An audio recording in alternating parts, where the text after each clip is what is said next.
আমি এবারে $10 million job করতে চলেছি একজন প্রফেশনাল অ্যাথলিট হিসেবে, আর আমি দেখাতে চলেছি এইটা আর $2 লাখ অ্যাস্ট্রোনটের কাজের মধ্যে পার্থক্য। এটা দুর্দান্ত। আর $1 লাখ দেওয়া হয় ডাইনোসরের হাড় খুঁজে বার করার জন্য। ও মাই গড! আরো অনেক জব দেখাবো, আর সব থেকে কম টাকার জব যেটা আমি খুঁজে পেয়েছি, গোল্ড প্যানিং, যাদের রোজগার বছরে $1। কিন্তু আমরা মিলিয়ন উপার্জন করব। একদমই নয়।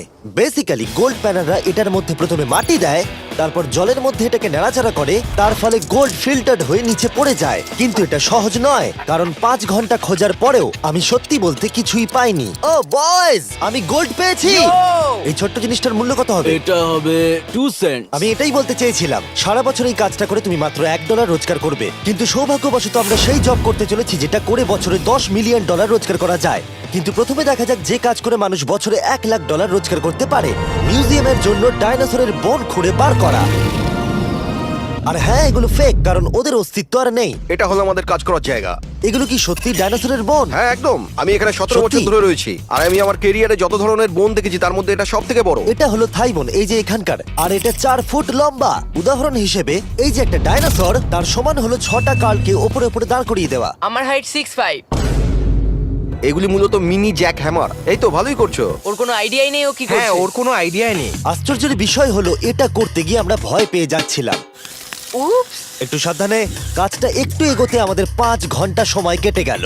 তারপরে এক্সপার্টের সাহায্য নিয়ে আমরা কাজটাকে মোটামুটি এগোতে পারলাম। আমার গোটা কেরিয়ারে দেখা এটা হলো সব থেকে বড় একটা বোন। আর তুমি চাও এটাকে আমি আর কাল টাচ করি? একদম। যদি আমরা এটাকে খারাপ করে দিই? যশ, এটার ওয়েট কত হবে? মোটামুটি 2250 পাউন্ড? হ্যাঁ।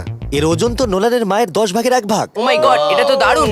এখন যেহেতু এই হাটটা এতটাই প্রাচীন, তাই আমরা এটাকে তোলার আগে ভালো করে সংরক্ষণ করলাম, না হলে এটা দুটুকরো হয়ে ভেঙে যেত। আশা করবো তোলার সময় এটা ভেঙে যাবে না। 1 2 3 Three. খুব ভালো। এদিকটা নিয়ে এসো। খুব ভালো। এই প্রথমবার কোনো মানুষ এটাকে বয়ে নিয়ে যাচ্ছে। একজন ইউটিউবার ডাইনোসর বোন নিয়ে যাচ্ছে। টেবিলের সামনেটা নিয়ে চলো। ঠিক আছে। 1 2 চলো। এই তো খুব ভালো। কাল তোমার হাতটা দেখবে। বিশ্বাস করবে কিনা জানি না, কিন্তু এই ডাইনোসর বোনটা তার জায়গা খুঁজে নিল একটা মিউজিয়ামে। আর যেহেতু মিউজিয়াম খুবই বোরিং হয়, তাই আমরা চলে গেলাম $2 লাখ জবে, নাসাতে অ্যাস্ট্রোনট ট্রেনিং। আর আমার প্রথম মিশন হলো একটা অফিসিয়াল লুনার রোভার চালানো। এটা নিশ্চয়ই একদিন চাঁদে থাকবে। হ্যাঁ, এটাতে করেই একদিন আমরা চাঁদে ঘুরে বেড়াবো। ওরা আমাকে কেন এটা চালাতে দিল? দরজাটা খোলো। আমি এটাকে কি করে চালাবো? ওই স্টিকটাকে সামনের দিকে করো। এক্ষুনি? হ্যাঁ, করো, সামনের দিকে করো। অন্য কেউ চালাও, ও আমাদের মেরে ফেলবে। আমার ভয় লাগছে। হ্যাঁ, ঠিক হচ্ছে। ও, এটা তো দারুণ। চলো এবং টুইস্ট করো। ডান দিকে? ডান দিকে বা বাঁ দিকে, যেদিকে খুশি করতে ও মাই পারো। গড, ওখানে তো কার আছে? এটা কি রাস্তায় চালানো লিগ্যাল?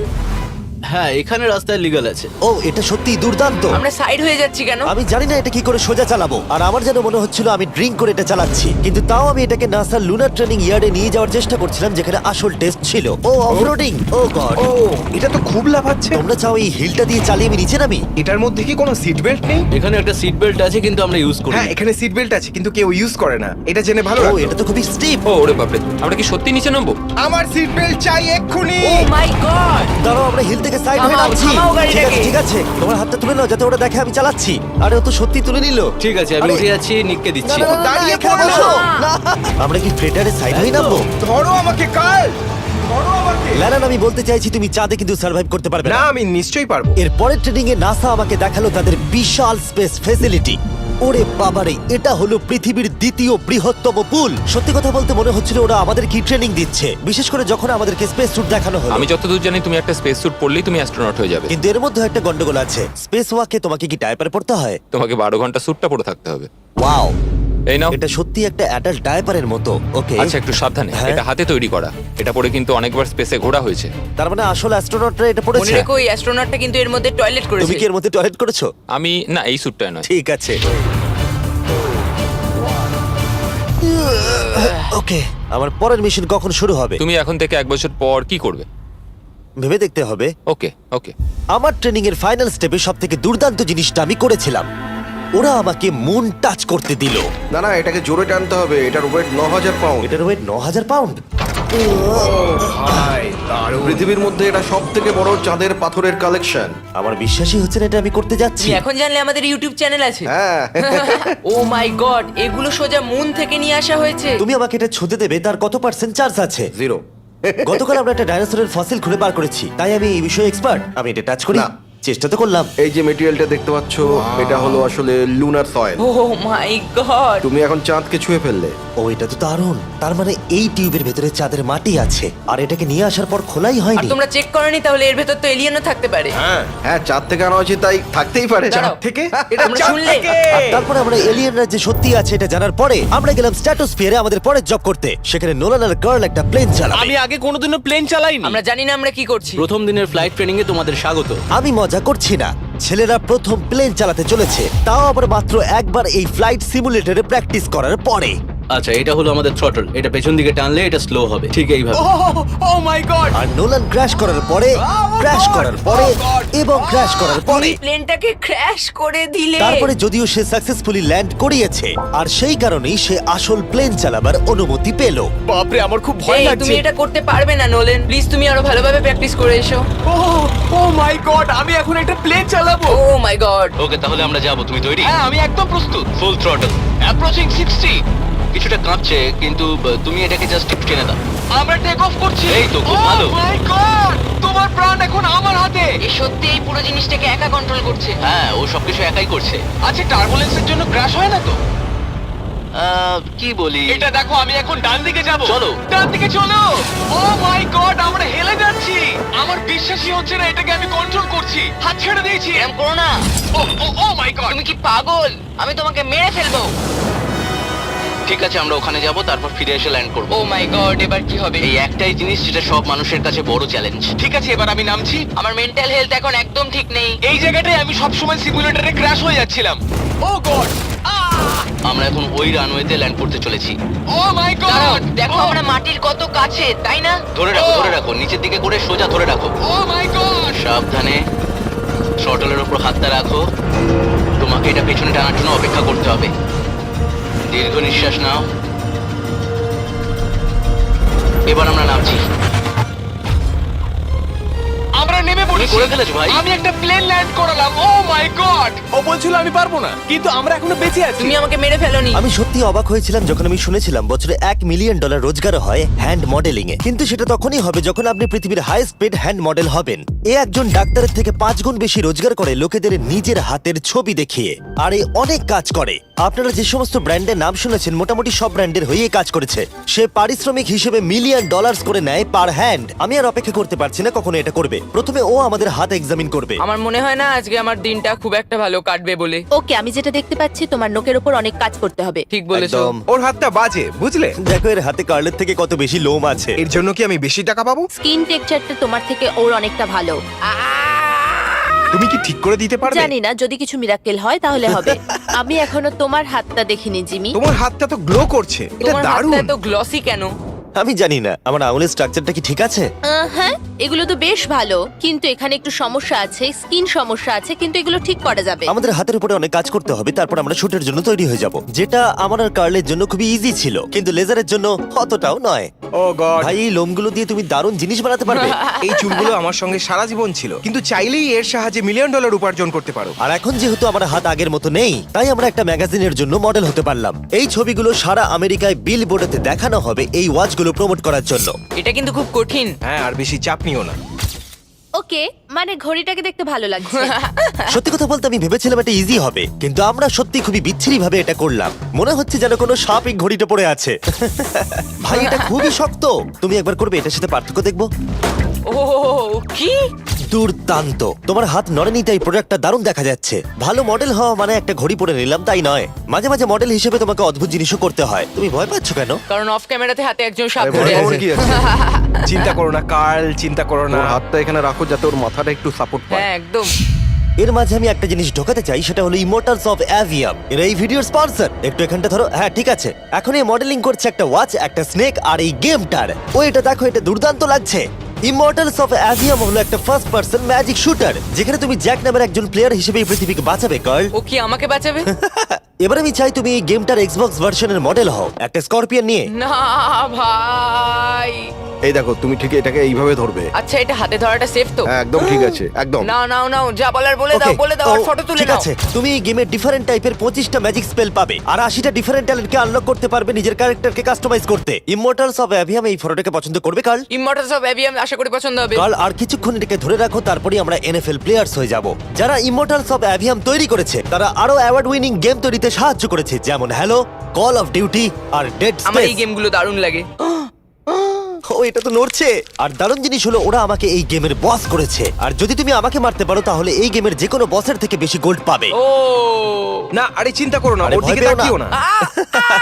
ইমর্টালস অফ অ্যাভিয়াম এখন এক্সবক্সে ফ্রি ট্রায়াল দিচ্ছে তার সাথে PS5 এও আর স্টিমেতেও ফ্রি ডেমো অ্যাভেলেবল মনে আছে। হচ্ছে তুমি যে আমার পারবে, ভেতর ঢুকে তুমি গেছে পারবে। নাকি হাতের তলায়। আমরা এতটাই বাজে করছিলাম যে একজন হ্যান্ড মডেলকে আনাতে হলো যাতে স্পন্সররা এই ফটোগুলোকে অ্যাপ্রুভ করে। ডেসক্রিপশনে দেওয়া লিংকে ক্লিক করো যদি তোমরা এক্ষুনি ইমর্টালস অফ অ্যাভিয়াম খেলতে চাও। আমি আর হ্যান্ড মডেল হতে চাই না। আর যদিও আমাদের ফটোগুলো অতটা ভালো ছিল না তবুও গোটা দেশের বিলবোর্ডে সেগুলো স্থান পেল। আর এবার হলো শেষ কাজ যেটার জন্য বছরে $10 মিলিয়ন রোজগার করা যায়।